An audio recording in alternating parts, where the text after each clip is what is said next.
નમસ્કાર વિદ્યાર્થી મિત્રો, ગુજરાતી વ્યાકરણના આ વિડીયોમાં આપ સૌનું સહૃદય હાર્દિક સ્વાગત છે. વિદ્યાર્થી મિત્રો, આજે આપણે ગુજરાતીમાં માત્ર, જેને આપણે નિપાત તરીકે ઓળખીએ છીએ, એ કેવા સંજોગોમાં ભેગો લખાય અને કેવા સંજોગોમાં છૂટો લખાય એની આજે આપણે ચર્ચા કરવાના છે. તો માત્ર એ આમ જોવા જઈએ તો નિપાત તરીકે આપણે એને ઓળખીએ છીએ.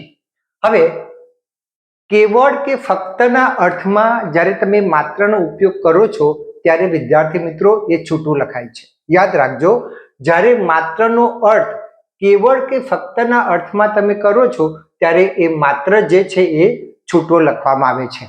દ્રષ્ટાંત જોઈએ, તેને માત્ર રમવામાં જ રસ છે. તો અહીંયા માત્ર એ છૂટો લખેલું છે, એ શબ્દ છૂટો લખેલો છે. તમે માત્ર અંગ્રેજી ભણાવજો, બીજું નહીં, તમારે ફક્ત એટલે કે માત્ર અંગ્રેજી જ ભણાવવાનું છે. અમારે ઉપવાસ છે, માત્ર ફળ ખાઈશું, અમે ફક્ત ફળ જ ખાવાના છે. માત્ર 2 મિનિટ બાકી છે. તો આ જે દ્રષ્ટાંતો તમે વિદ્યાર્થી મિત્રો જોઈ શકો છો, એમાં માત્ર જે શબ્દ છે એ છૂટો લખેલો છે.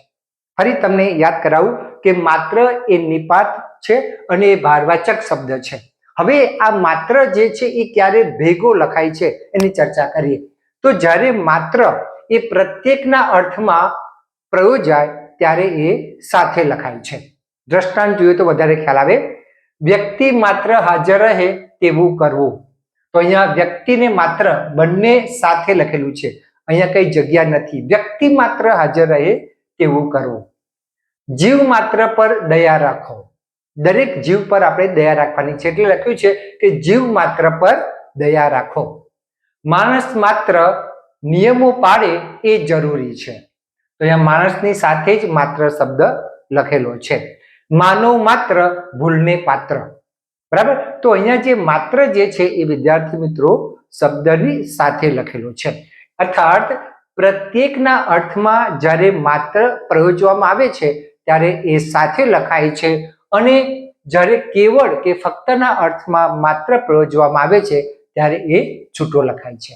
તો વિદ્યાર્થી મિત્રો, તમે જ્યારે કોઈ પણ સ્પર્ધાત્મક પરીક્ષાની તૈયારી કરતા હો ત્યારે ભાષા શુદ્ધિ લેખન રૂઢિમાં તમારે ખાસ યાદ રાખવાનું છે કે માત્ર એ કયા અર્થમાં પ્રયોજવામાં આવ્યો છે એ તમારે જોઈ અને એને છૂટો કે ભેગો લખવાનો હોય છે. તો વિદ્યાર્થી મિત્રો, અહીંયા અમારો વિડીયો પૂર્ણ કરું છું. આશા રાખું છું કે આ વિડીયોમાંથી આપને ઘણી ઉપયોગી માહિતી પ્રાપ્ત થઈ હશે.